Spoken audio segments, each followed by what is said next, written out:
So on the other hand, we can deal with what is called deductive reasoning, which is essentially the process of making specific conclusions using more general ideas. And this, again, comes from Aristotle, comes from ancient Greece, although more of the developments towards what we have now with the scientific method using this sort of idea comes from work by Descartes, where when we're making these sorts of conclusions, what we're getting is things called theorems. And in a sense, you can think of deduction and deductive reasoning as being kind of the opposite of induction, because one goes general to specific, the other goes specific to general, but really they work more in concert. It's more cyclical, that one helps you get the other, one helps you approach the other, one helps you think of the other, maybe in a bit more of a direct way, where just a bit of pop culture addenda, I guess you could say there. When Sherlock Holmes tends, or maybe tended to, I haven't seen the most recent ones, talk about things as being deductive or using deduction. I didn't know, I saw.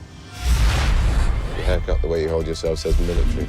But your conversation as you entered the room, a bit different from my day. Said trained at Bart, so army doctor, obvious.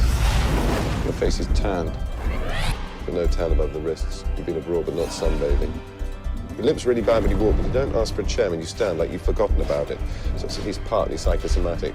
That says the original circumstances of the injury were traumatic. Wounded in action then. Wounded in action, suntan, Afghanistan, or Iraq. Well, usually he actually meant that he was being inductive, but I guess the alliteration on deduction sounded better. Do you think so? Of course it was. Seemed more impressive to Sir Arthur Conan Doyle. I don't know, but it's just a little bit of fun there. So if we want a quick example for how this sort of thing works, we can think about when you're packing to go on a trip.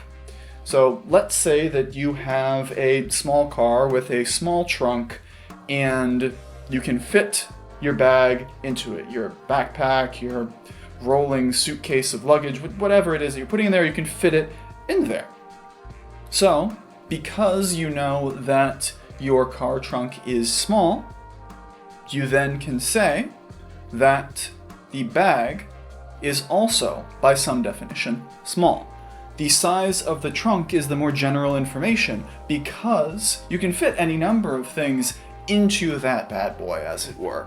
Whereas the size of your bag is just the size of your bag. It's just that one thing about the one thing there. And you can take it further from there and talk about, well, the bag is small, so what small things can fit in the bag, but you know, we're getting lost in the weeds there. The point is we used a general piece of information about the size of the car to tell us something about the thing that fits in the car. The smaller thing, physically smaller as well as smaller piece of information.